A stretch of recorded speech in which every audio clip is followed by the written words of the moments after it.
Hello guys, and glad to have you on board again today. Yesterday has been hell of a washing machine type of pattern for those who were trading intraday. Of course, no one would have expected such a catalyst, and I actually totally blew up my mind when I figured it out, this vaccine stuff. And basically, all of the HFT trading has been massively impacting the market yesterday into a point that actually turned out to be absolutely crazy, because it took us many seconds of delay to actually gather up the information. So that seriously shows how low liquid this market can turn out to be in the nearby conditions. So we're going to talk about the potential underlying informations we can take out of this, and like I said, the serious concerns we could have, and these are legitimate concerns over the liquidity into this market when just a news flow can actually turn out to move prices for more than 3.5% in just a few seconds, when the real humans operators basically are still looking for the information.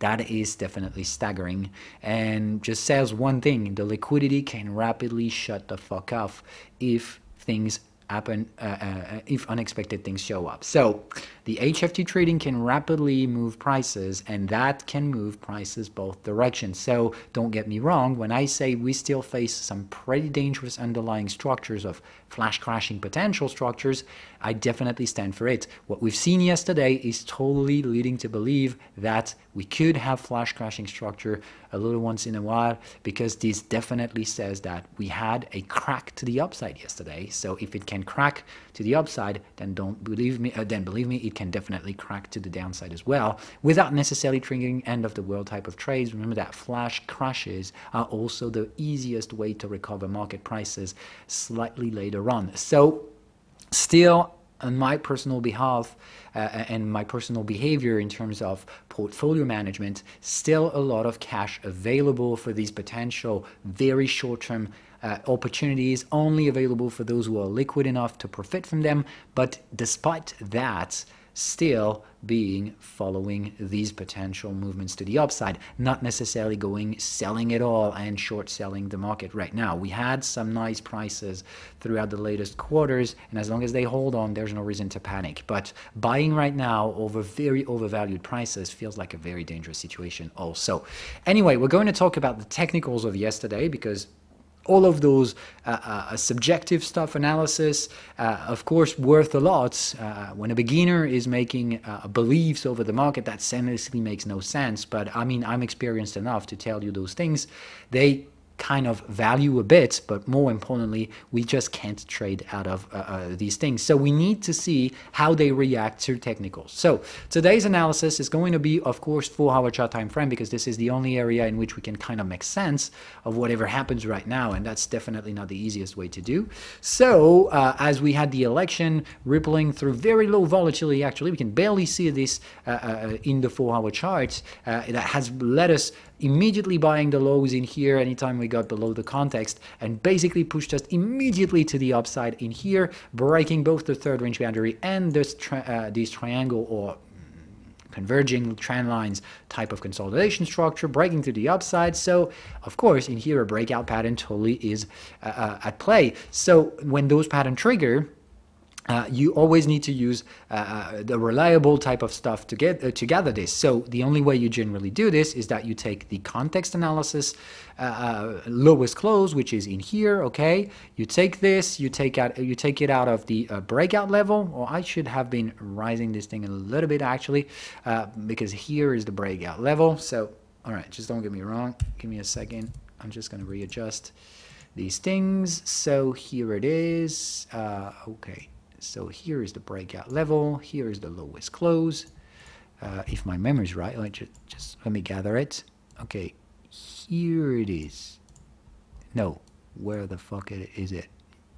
This is a bullish candle or a bearish candle? I just can't stand it. Looks like a bullish one.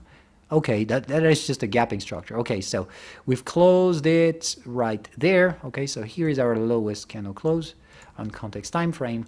Okay, here's our breakout level. Let me just gather the upper shadow candle, and here we go. Okay, doubling it to the upside. That gives us the approximate confirmation target, and therefore this is the area we should reach out to, 3,700 3,764 approximately. Okay, don't take it as a very precise level, but more importantly an area of interest. Okay, so if this breakout is truly followed through by investors, we should reach out to this level. Okay, the fact that yesterday we broke, okay, we see that there was a cycle breakout totally happening. That, oh, by the way, I think I've got it wrong. Here is the breakout level. Jesus fuck. Okay, so maybe I'm getting it wrong. No, okay, no, I'm not. Where is the breakout candle? No, it's really all about this area. Okay, so we're triggering cycle breakouts out there. And as you can see, we're breaking through our level. We're breaking out of both the third range boundary and the trend line. Totally valid breakout. And the fact is that right after, as this COVID news basically impacts the market, we get another type of breakout, which means it's readjusting the algorithm's detection. And it says, oh man, we do have a volatile breakout.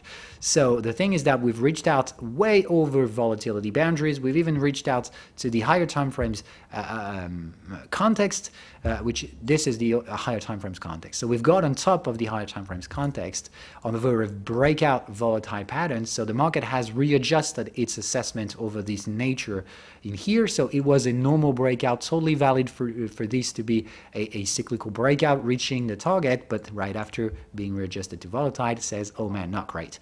Right after, we just pull back to the third range boundary, which is yet another red flag in here, not good at all. But that's not the end of the world, because of course, as long as we stay on top of this, and basically, oh fuck, let me just readjust. The third range boundary is, where is it?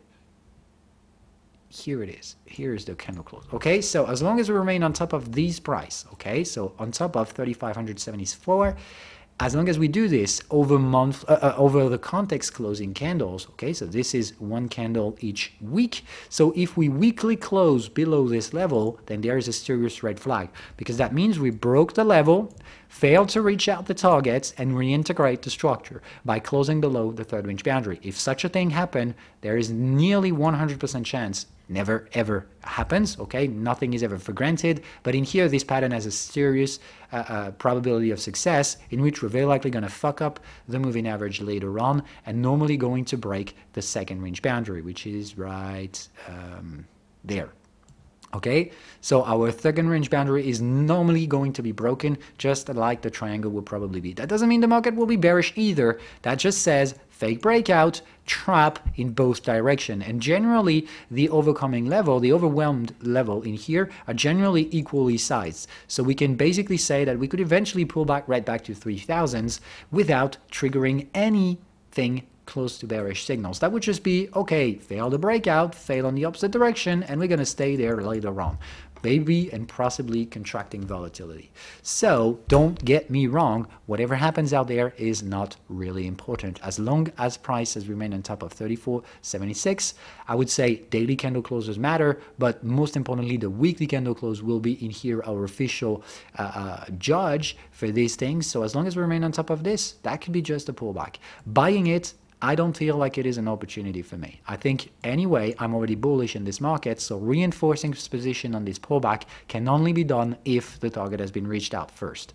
So if we got in here, and if we were pulled back into this area we're dealing with right now, I would be considering reinforcing the portfolio's exposition. Right now, I'm definitely not doing such a thing. Really, really too much danger to me doing this right now. So my personal assessment is I'm letting it go, and all of my future decisions depend on whether or not we're going to hold on these 34.76 support area.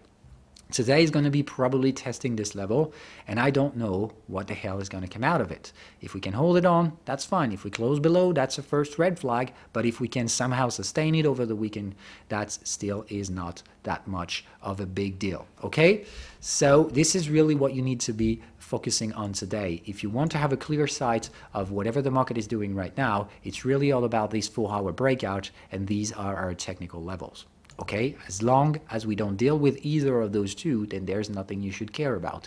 And what we do in the short term in here is just the aftermath of yesterday's stupid volatility. Okay, so it is volatile, it is definitely emotional, and if we have a look at the sentiment, we can definitely confirm this. I don't have the context analysis in here in front of you, but let me tell you, I have a look at this, and it definitely means right now the smart money investors haven't changed anything about their sentiment. It's still fairly mixed, but the thing is that the retail traders are getting totally blow up. It's definitely when the market goes up, they're selling. When the market goes down, they're buying. So they're doing every time the opposite of what the market does. So the market is just washing all of the noob retail traders now in the market. They just fight the market moves each and every time they occur, which fuels them even further down the road. So it is stupidly volatile, and you shouldn't even care about it, because whatever the fuck you think you're doing, you think you're smarter than the others, but most importantly, when this is market makers versus you, they'll always do the opposite of what you do. So right now, it feels like you're facing the market makers, and that's absolutely stupid to think you're going to be smarter than them. They know where you get in, they know where everyone else's get in, they know where your stop losses are, and they know wherever everyone else's stop losses are. So they're just going to navigate through this in a really, really, really stupid manner. It's just going to be stupidly volatile. Prices will go wherever they have to go to just take your money. So don't be dumb. Trading short term right now feels absolutely stupid unless you're really mastering these things. So it's really all about professional stuff going on right now. And as most of you guys are not, I totally suggest that you step down. Either you keep on trading, but you lower the leverage of your positions to avoid taking unnecessary risk. It is not about time to make huge amounts of money. It is about time to be much more conservative in terms of your trading exposition approach. Okay? Really important for you guys to figure out, okay? The only important levels nowadays are going to be this one and this one. Anything that happens in between, absolutely stupid, okay? All right, then if we have to zoom out for a much larger picture scenario, of course, yesterday's upper shadow candle, not fancy at all for the bulls, but not at all something like a daily, nothing close to a bearish signal either, okay? Upper shadow candles are not bearish signals. They are just not bullish at all either. That's a sign of profit taking more than anything else. But this is the aftermath of what happened yesterday that is going to count a lot. If we end up making the all-time high of these markets for multiple days and weeks in a row later on, I wouldn't be surprised. This is definitely the type of sessions that can do it. Irrational exuberance yesterday on this stupid COVID news that has been totally overblown into market sentiment. But anyhow, prices somehow rejected as they failed to reach out the target. So either this is just the aftermath we're going to deal with, too much volatility, we'll work around these prices for a few days before reaching the targets, or this is really a blowout top, and in that perspective, we're going to invalidate it. And I wouldn't be surprised with both case scenarios. It's just until one of those scenarios triggered, I'm not going to do anything with my portfolio. Okay, so in order to cover again, which means going back for some short selling opportunities to cover the bullish trades, I'll do it only if we have at least a daily close below these levels, eventually even a weekly one to make sure about it. Otherwise, I'm going to wait for 37, 50, 60 area in which I'll probably look for the same things to do, okay, covering the portfolio. But until then, and as long as we navigate inside these daily contexts, I feel like there's nothing to do with it. There's nothing to deal with that. It's just being patient and not being too much exposed to the market right now. Okay? So partial cover trades is totally okay. I still have 50% of my cover trades in the SPX, and I still haven't took them down, but I just can't do it. I need to be covered right now because I feel like the market doesn't know where to go, and to be honest, neither do I. So right now, half covered on the portfolio feels like the comfortable exposition for me, and that just tells you whatever I think about this market. I think that explains a lot more than just words and words. So I am now half covered on the portfolio, which means I just divided my exposition to market moves by 2, pure and simply. And that's the exact same advice I would share with you guys. Just limit your exposition to the markets until we deal with the aftermath of yesterday's volatility. Because as we reshaped the nature of this breakout, and have a look at the daily chart has no breakout pattern, okay? So only the 4-hour chart has broken, and the 4-hour chart has readjusted the nature of this breakout to something volatile. All right? So don't be dumb. Don't be the ones to trade against the markets. It's just right now, whatever you're going to do is just going to be on the opposite direction. So Try being smarter than that. Sometimes patience is the smartest things to do. Of course, if you're really an intraday trader, you can navigate the short-term volatility, but it's not going to be easy. You know that traps are going to be all around the corners, okay? So, like I said, you can keep trading intraday, but divide the leverage by 2 feels a lot smarter than going as usual, okay? It's not business as usual at all. It's not what this is all about, okay? As long as it is, this still is a market that has a bullish moving average, so don't be too much bearish, okay? Normally supports are supposed to hold, but of course we can have some trappy stuff. So what I say in here is that when you're looking at supporting prices, which is totally possible out there, then remember that if you're placing your stop losses right below supportive areas, we're typically into the type of market in which lower shadow candles can just come catch them. Okay, so be smart enough to extend a little bit your stop losses area to don't be taken down by stop hunting scenarios. But of course, this extended stop loss must not be costing any more risk taking. So reduce the position sizing, goddammit. Okay. All right, that being said, the rest of the market is still goddammitly hard to figure out as well. Same thing goes for VIX, which has been reintegrating violently this trendline breakout. So it feels like this is a fake breakout, but we have the exact same possible opportunity on the same time on the opposite direction, which we could be a fake breakout of this trendline, which we could be reintegrating and basically go back to some consolidation and concentrative oscillations later on. So I feel like we're doing some dumb stuff with volatility right now, and of course a lot of people get trapped with it. They think that the market has gone in the wrong footing pattern, so they're trying to follow it, but it eventually could be just the same old stupid stuff on the opposite direction. So lower your expectations. That's what the volatility derivatives tells us about the market. Then if we have a look at USD/JPY, oh man, that's hell of a fucking nasty reverse. I've rarely seen those things in my 10-year careers, but of course, I've rarely seen many fucking stuff over the latest 4 years.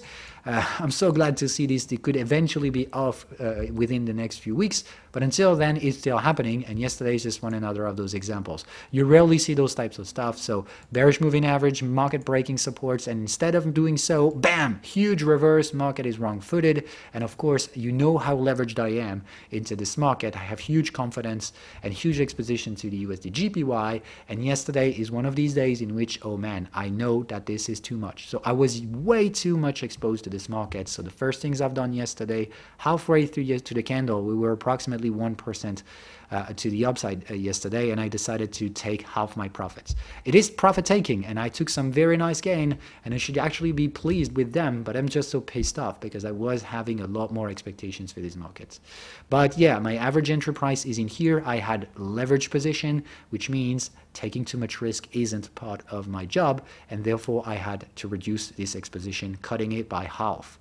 I was leverage 4 and I'm back to leverage 2, which is still leverage position, but much more appreciated and correlated to current risk levels kind of exposition. So I'm still confident with this trade. I'm still trading it to the downside, but I think that at some point the market could eventually retrace right up to my entry prices, and doing it with a leverage 4 is certainly not something I'd accept. I had some staggering gains back then, and I still want to keep them. Okay, so at that point, I'll be willing to reinforce if I have opportunities, but until then, I just can't do nothing. I do see this trend line. I don't like it. I wish I could be selling this area, but the fact that there is a huge fake breakout leads me to believe that we're going to fake break out this trend line as well, as at least. So I'm waiting to see if this is going to happen, because that can also be just a true breakout. Who the fuck knows what's going to be this breakout all about? For now, this is a trap for those who were bearish, and I have been trapped among them. Until further notice, I'm going to be cooler in my approach to a USD/JPY with a much limited exposition to it, just like the S&P 500 and the general stock exposition of my portfolio. Okay, so same message out there for USD/JPY. Then finally, we're going to go quick on gold and USD/WTI. Gold, I think, is and potentially going to be interesting because this underlying structure still remains two sets of waves. And when the market does that, I feel like it's just a sign of an extended range structure. We just want to pass on more time until actually doing something. So I feel like we just want to get closer to this supportive context, and I'm still willing to trade this supporting trend channel. But until further notice, I just feel like I wish this market is going to range over this 1900 area for a longer period of time, and later on in the future probably some cyclical opportunity might show up, but right now things simply don't align.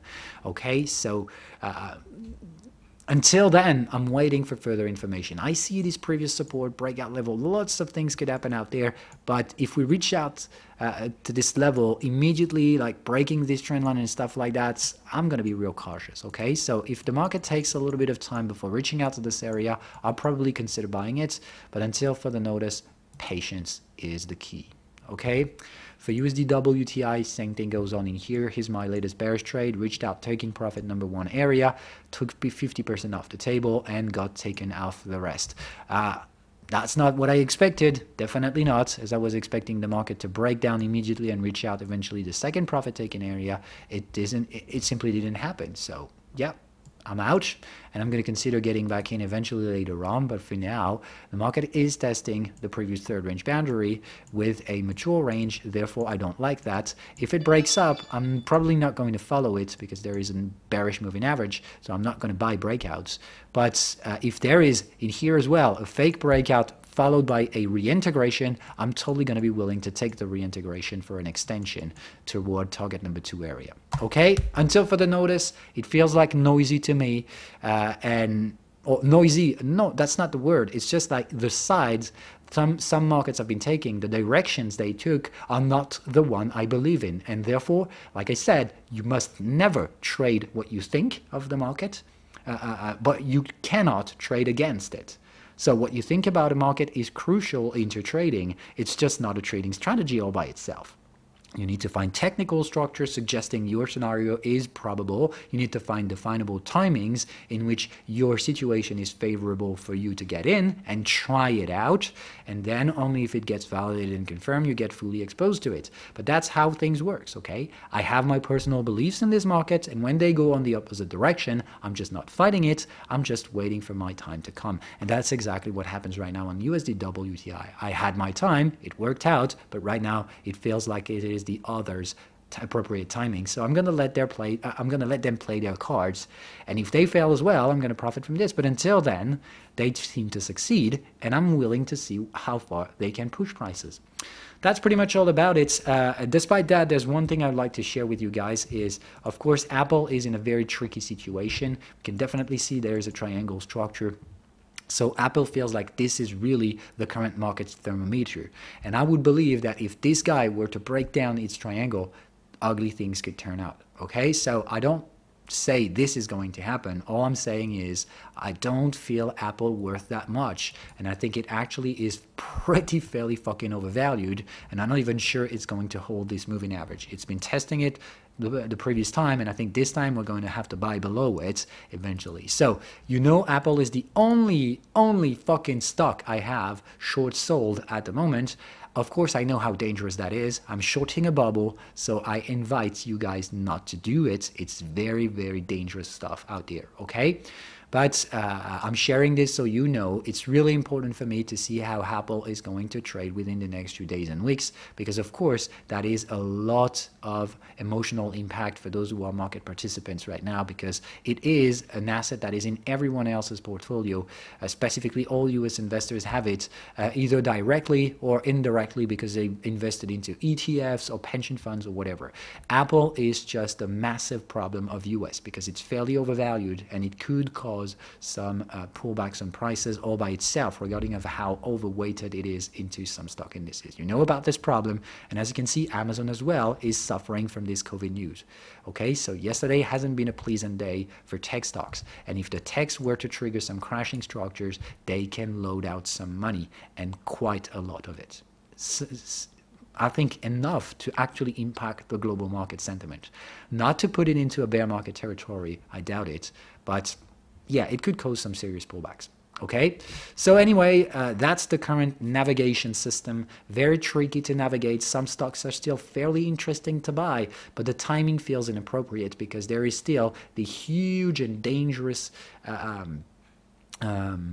situation with the techs, and yesterday's trading session was pretty bad for these. Just having a quick look at the Nasdaq to Dow Jones ratio, oh man, not great. I really thought we would be breaking up, and yesterday just totally happened to fuck it all up. We're back to support, which doesn't mean it's going to break, but it's not a good sign at all. Rejecting these types of breakouts means, oh man, remember the structure, this is totally overvalued tech stocks in everyone portfolios. So if this is on the verge to terminate, that is a 20 fucking year trend that might be on the verge to reverse. And that is not a tiny stuff. And that is, I think, the huge potential impact of yesterday's big news. So this is something to bear in mind, not flashing red lights and stuff like that, but just bear in mind that having an overexposed to tech sectors portfolio right now might not necessarily be a wise choice. Until further notice, it's not bearish either. Bye guys.